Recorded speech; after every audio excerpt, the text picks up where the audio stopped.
Hey guys, welcome back to my channel. Today I am finally doing my level 705 to 801 gear guide. So the thing that's a little bit weird about this one is a lot of the weapons I'll be going over are actually level 650 because of the Tartarus raid.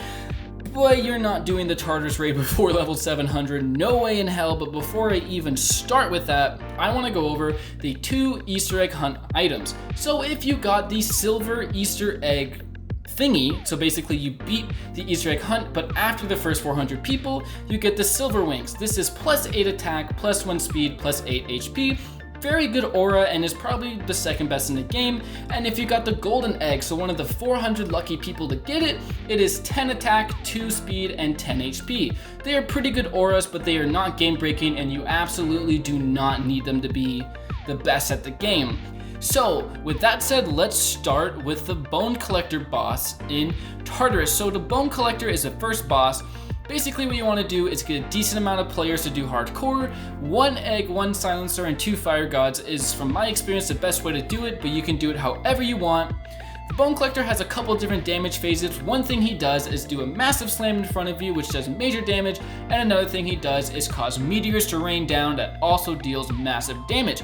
And he drops the Bones Ring. So the Bones Ring is level 650, it has 10,000 attack, 5 speed, 30 defense, 25,000 HP, and is dropped by Bone Collector and Hades' True Form. Plus you can get this item on normal mode in Tartarus. This is I think is currently the best defensive ring in the game. I'm not 100% sure, but this is what I use when I use Egg Rune because it's super good for defense. It gives you just so much health, and 30 defense is decent. All around great for defense, but for offense it is terrible. After the Bone Collector, you're going to have a mobbing area, nothing to talk about there, but then after that you're going to run into the Vampire King. So the Vampire King is the next boss. He's a little bit tricky. He has a couple of annoying phases. One is the Shadow phase, where he sucks you in and goes immune for a little bit, and another is he spams these tornadoes. Sometimes you can get 5 tornadoes in a row to where you just can't do damage for 30 seconds and it's annoying, but Vampire King is also a very easy boss once you learn how to do him. He drops the Mischievous Ring at level 650. It has 40,000 attack, 25 critical, 2 speed, 10 defense, and 13,750 HP. This is a very good ring. It can be dropped on normal and hardcore mode. On hardcore mode, I've gotten like this drop almost every time. It is a pretty easy thing to get, and currently in the market is pretty cheap as well. This is the best offensive ring besides the Frost Dragon ring, most likely. That is one of the items I don't know about, but we'll get into that later. But yeah, Mischievous Ring, awesome for offense. So the Bloodseeker is another thing he drops. This is a level 650 item. It has 119,999 damage and is dropped by the Vampire King and True Hades. I forgot to mention the Mischievous Ring is also dropped from True Hades. So the Bloodseeker is the third best weapon you can get from Tartarus, but it is the best weapon you can get from Tartarus on normal mode. I highly recommend everybody goes after this weapon because it is pretty easy to get. After a few runs on hardcore, you will most definitely get these. Plus, Bloodseeker does have a higher drop rate from True Hades than it does Vampire King, but they both drop it, so in reality you could get 2 in 1 run. So next I'm going to be talking about the Hades boss. So after the Vampire King, there's going to be one more mobbing area, not a big deal. Clear it, then you're going to move on to Hades. Hades is a 2-stage boss. The first stage of the boss is tremendously easy. You just melt him, then he dies and he drops nothing. But then out comes True Form Hades. True Form Hades is one of the hardest bosses in the game, but once you learn about his damage phases and everything, it is pretty easy to avoid all of his attacks. So True Form Hades has various different kinds of attacks. His first attack is what I call the walls attack. So small circles will start appearing around your feet and he will summon these massive rock pillars that deal huge damage to you. The way you avoid this attack is simply run around in a straight line, run around the map, try to avoid your teammates because the walls that summon on you can hit your teammates too. Basically run around until he is done with this attack, then go in for more damage. Another thing that he does is spawn in what we call the black ball attack. I know it's a great name, but this one is similar. It will spawn these black balls where you're currently standing that will instantly kill you unless you have major health with an Egg Rune activated and cloaked. It's very hard to survive these, but it's also easy to avoid these. As soon as you see any red circle appear at your feet, move. That's pretty much the gist of this boss fight. Another attack that you will see a lot is one where he starts to fly straight up in the air and a massive circle spawns in. This is his easiest attack to avoid, because the second you see him start to fly up, that's how you know to get out of there. Basically, he waits a couple seconds, I think it's either 4 or 5, not fully sure, then he slams down and does major damage to you, if not instantly killing you. Avoid this attack, it is the easiest one to avoid, so just remember, pretty much the gist of this entire raid, if a red circle spawns at your feet, move. So another attack he does is called Give Me Energy. When this happens, you want to move in on him as close as you can and use Cloak if you can with your Egg Rune if the Egg Rune player has it ready. If not, you're going to want Protection him and just constantly deal damage to him. You can deal a lot of damage in this phase because he's going to sit still and not block. So this is your optimal time to do damage. Once Hades is at half health, he will go into, I think it's called Time to Adventure, something like that. Essentially, part 2 of the boss fight is on another platform. So these little rocks will spawn in that you have to jump across in order to fight the final form, or not the final form, the final phase of Hades. Super easy once you learn how to do the parkour, although it can be tricky to do the first couple times, so I recommend go slow, and then once you know how to do it, go fast. Plus, you can actually skip this stage. If you have a tremendously powerful team, it is possible to kill them before this phase. I've only done it once, but I do not recommend you focus on this because it is pretty much just lucky if it happens.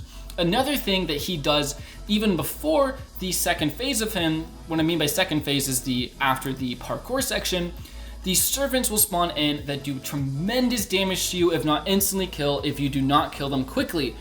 But lately I have not been really struggling with them like I used to, so I do think they've been nerfed quite a bit. If not, I've just gotten better at the game, but it is pretty easy to spot them because you're going to be using Flame God for damage. And basically the flames are going to stay there, and sometimes servants just simply spawn in the flames. So that's pretty much all of his attacks that happened before the adventure thing. After the adventure thing, he's going to do the energy attack one more time most of the time. He will be a lot more aggressive in the second half, but it is not very difficult. Once you learn how to dodge all of his attacks, it becomes a very easy boss and a pretty fun raid. So he drops a lot of things. Something he drops is called the Twin Demon Scythe. It is level 650 and does 99,000 damage, 999, and is only dropped from Hades' true form on normal and hardcore. You may be thinking, okay, how come Bloodseeker drops from 2 enemies and it's better? Twin Scythe only drops from 1? Answer, I don't really know, although Twin Scythe does make a pretty good vanity in my opinion. So now we're going to be moving on to the hardcore only drops, and all these drops that I'm going to mention are only from true form Hades. First is the Demon Battleaxe. This is a level 700 weapon at 165,000 damage, and it is only dropped from hardcore Hades. This is the second best weapon from the raid, pretty self-explanatory. And then the best weapon you can get, the godly item, is the Hades Blade of Destruction. This is level 750, it does 205,000 damage and is only dropped from true form Hades on hardcore. This is one of the most sought after items in the entire raid, but the absolute most sought after item in the raid is probably the Underworld Demon Wings. This is a level 650 armor piece, and it is the best armor piece in the game besides the godly Frost Dragon armor, but I literally haven't seen a soul have it.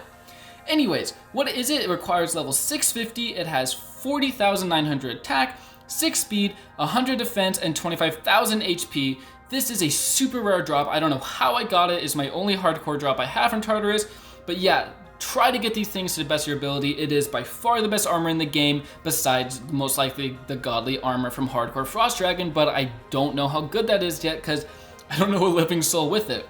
There is one more thing about hardcore Tartarus. You can get a lot of ward scrolls on hardcore Tartarus because the rate is a little bit higher. I typically get one every 5 runs, every 6 runs or so from true form Hades. Ward scrolls are super duper useful because they let you safely craft wards, but I talked about that more in my update 11 overview video. If you want to know more about that, check that video out. Also, from my experience, I've literally gotten the key every single hardcore Tartarus run. It's a chance it's 100% drop rate, or I've just gotten lucky, but hardcore Tartarus is a great key farm. So with that said, that is pretty much the gist of everything in Tartarus. Why don't we move on to the Frost Dragon? So the Frost Dragon, I do not know everything about it yet because it is very difficult. But the thing about Frost Dragon is it is the ultimate endgame challenge. The average player will probably not be doing Frost Dragon. So Frost Dragon, you're going to definitely want a tier 4 pet gem and at least close to max stats, if not max stats. You need max stats if you're even gonna attempt hardcore. So Frost Dragon on normal is the only thing I have done, and a special thanks to Zephy for carrying me through it last night. That was super cool to see you in my game. Anyways, let's get into some of the gear drops. So the first gear drop on normal mode Frost Dragon is the Tundra Axe. This is a level 800 weapon and does 190,000 damage. This is a very sought after item, and if you get this, consider yourself very lucky. It's just simply very powerful and very, very good, and it also just looks great too. Next is the Blizzard Blade at level 750, and it does 229,000 damage, 999. I do not know why it's level 750, not 800. Just go with it, I guess. But it's also dropped from the Frost Dragon on normal mode. These are the only two items you can get on normal mode. I think you can also get keys, but I'm not 100% sure, sorry. So the Frost Dragon raid is definitely the hardest raid. So the first phase boss is gonna be the Ice Queen, I think that's her name. If not, roast me, I guess. But she does a lot of major attack phases where you're gonna be having lots of major red walls spawning in, massive ice spikes come in and does major damage. She flies around a lot. She simply just has a lot of damage. Abilities. Essentially, my best advice I can give for you is if you see a red box or a red circle at your feet, move. You're not going to be doing Frost Dragon solo easily. I recommend if you're even going to attempt it, you need to have a good team. A good team would be 2 egg runes, a silencer, and maybe 3 to 4 DPS. You need to have a good team to complete this for your first try. There are some people soloing it. I don't know how to solo it yet, sorry. So let's talk about the Frost Dragon. So after you kill the Ice Queen, you're gonna face the Frost Dragon. So I've only done the Frost Dragon once, so I do not know how it works very well. I apologize. But basically the Frost Dragon is a much harder version of the Ice Queen. At one point, he's gonna spawn in a couple of these ice mages around the map that you wanna kill. Basically kill him, then keep doing DPS to him. Essentially dodge his attacks, keep him away from the massive floating crystals that spawn in, which spawn in once he's lower health. Eventually he's gonna fall down and you go into the ice cave, and this is where you finish him off. Very simple, just avoid pretty much all of his attacks and deal as much damage as you can to him. So the two hardcore items that I do know about is the first one is the Ice King. This is the best weapon in the game. It is level 800 at 360,000 damage and is only dropped on hardcore Frost Dragon, and is definitely the hardest to get weapon in the game currently. So the last item that I know the stats of for hardcore Frost Dragon is the Iced Out Necklace at level 800. It does 67,500 damage, 40 critical, 11 speed, 10 defense, and 15,000 HP. There's no question this is the best necklace in the game. You definitely want to get this, but it's only dropped on hardcore Frost Dragon. Yeah, good luck doing that. It is very, very challenging to do. You need a team and you need to have max stats and at least tier 4 and 5 pet gems. No other way to do it. Sorry I don't know more about it, but essentially Frost Dragon Raid is the ultimate endgame challenge. There's also 2 more things dropped from him that I don't know the stats of yet, but there is a godly armor and a ring. Sorry, I don't know the stats of that yet, but not very many people have gotten it. But yeah, I wanted to get this gear guide out as soon as possible for you guys. Hopefully you found this a little bit useful, and hopefully I did a good enough job explaining stuff. If you thought I did a good job, leave a like, leave suggestions down below what else you want to see me do with Update 11, and hopefully you have a great rest of your day. Later.